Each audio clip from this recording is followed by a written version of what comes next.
یہ دین میں کوئی جبر نہیں ہے، دین میں کوئی سختی نہیں ہے، جو دل میں آئے من میں آئے وہ کر گزرو، تو پھر یہ دین تو نہ ہوا، یہ تو اپنی خواہشات کی تماشا گاہ ہوئی کہ جس کے من میں جو آئے وہ کر گزرے۔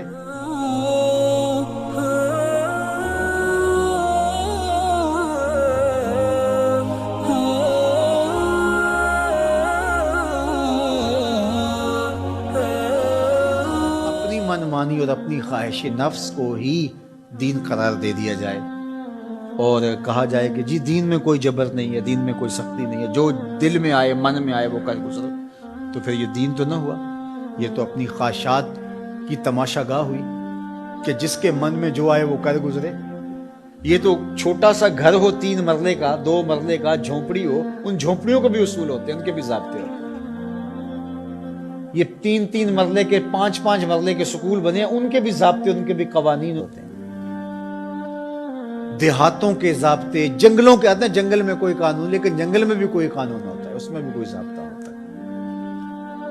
تو کیا اسلام کوئی لاوارث دین ہے کہ ہر بندہ اپنی خواہش کے مطابق منہ اٹھائے اور جو اس کا جی چاہے وہ کر گزرے، اور کوئی اسے پوچھنے والا نہ ہو، اس پر کوئی قدغن لگانے والا نہ ہو، اس پر کوئی پابندی لگانے والا نہ ہو؟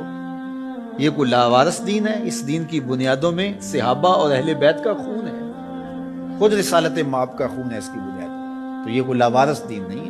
تو یہ تشریح خود ساختہ ہے لا اکراہ فی الدین کا مفہوم، کہ دین میں جی کوئی جبر نہیں ہے۔ جبر سے یہاں مراد جو ہے وہ دین لانے میں کسی کو مجبور نہیں کیا جائے گا، باقی جب دین کوئی قبول کر چکا ہے تو پھر اس کے ضابطے، اس کے قوانین اس کو اختیار کرنے پڑیں گے۔ آپ 15 دن کے لیے وزٹ ویزے پہ کسی ملک میں جاتے ہیں اور آپ ان سے 100% اختلاف بھی رکھتے ہو، ان کے مخالفین میں آپ کا نام سر فہرست بھی آتا ہو، ان کے شہری نہیں ہیں آپ، لیکن 15 دن کے لیے آپ وہاں گئے تو وہاں لینڈ کرنے سے لے کر واپس آنے تک ان کے قوانین کے مطابق آپ پابند ہوں گے اپنی زندگی کو ڈھالنے کے۔ تو یار ایک ملک جو دنیا کے کسی گوشے میں ہے اور اس کے بنائے ہوئے انسانوں کے قوانین، آپ وزٹ کے لیے وہاں جاتے ہیں تو وہاں بھی آپ کو پابند ہونا پڑے گا۔ تو جس دین کو دل اور روح نے قبول کیا ہے اس کے ضابطے کیا قبول ہی نہیں کیے جائیں گے؟ منمانی اور خواہشات کی دنیا میں آباد رہ کے زندگی گزاریں گے تو پھر دین تو نہ ہوا۔ دین تو اپنی خواہشات کی قربانی کا نام ہے، اپنی آرزوؤں کو قربان۔ اسلام کا کیا معنی ہے؟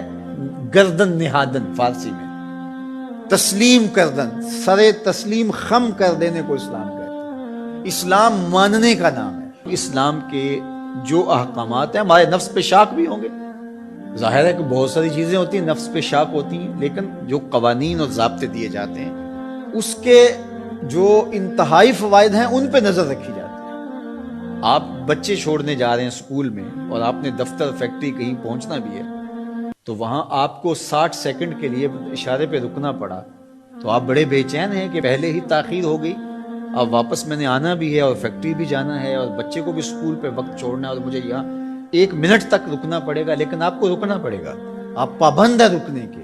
جنہوں نے یہ قانون و ضابطہ بنایا ہے وہ جانتے ہیں اگر ایسا نہ کیا جائے تو پھر یہ ٹکراؤ ہو، یہ تو اب 1 منٹ تاخیر سے پہنچیں گے، پھر یہ پہنچ نہیں پائیں گے، یہ یہاں سیدھا ہاسپٹل پہنچیں گے۔ اس لیے انہوں نے قانون بنایا ہی اس لیے ہے تمہارے فائدے کے لیے۔ تو شاک تو ہے نفس کے اوپر، لیکن تمہاری زندگی کی حفاظت کا ضامن ہے یہ قانون۔ تو اسلام کے قوانین اگر سخت بھی تمہیں دکھائی دیں لیکن تمہاری دنیا کی بہتری اور آخرت کی بہتری کے ضامن ہے اسلام کے قوانین اور ضابطے۔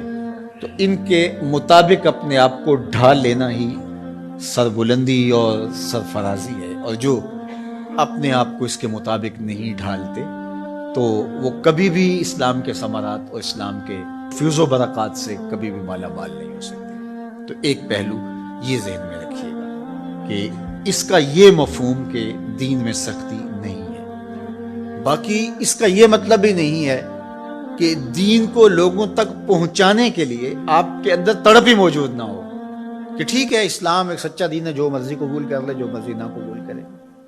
یہ اختیار ضرور دیا گیا ہے، لیکن میری اور آپ کی یہ انتہائی کوشش ہونی چاہیے کہ جس سے ہم محبت کرتے ہیں اس کی ہدایت کے لیے کوشاں ہوں اور اس کو خوبصورت دلائل کے ذریعے سے دین کی طرف راغب کریں، اور یہ پیغمبروں کی زندگی تھی۔ ورنہ وہ بھی کتاب چوک میں رکھ دیتے، اس کو پڑھ لو، جس کا جی چاہے اسلام لے آؤ، جس کا جی چاہتا ہے اسلام نہ لائے، بات ختم ہوئی. یا ایک مرتبہ کسی مجمع میں اعلان کر دیتے کافی، لیکن ایسا نہیں ہوتا. انہوں نے اپنی زندگیاں لگا دی، لوگوں کے سخت رویوں کے باوجود اپنی زندگیاں لگا دی. تو ہماری تو یہ عرض ہونی چاہیے پوری کائنات گیتی حضور کے گائے. ہماری یہ تمنا ہونی چاہیے، ہماری یہ عرض ہونی چاہیے. تو میں تو خطبہ سے اپنے یہاں پڑھنے پڑھانے والے سب کو کہتا ہوں کہ اپنی دعوت کا جو پیرایا ہے اس کو ذرا وسیع کرو.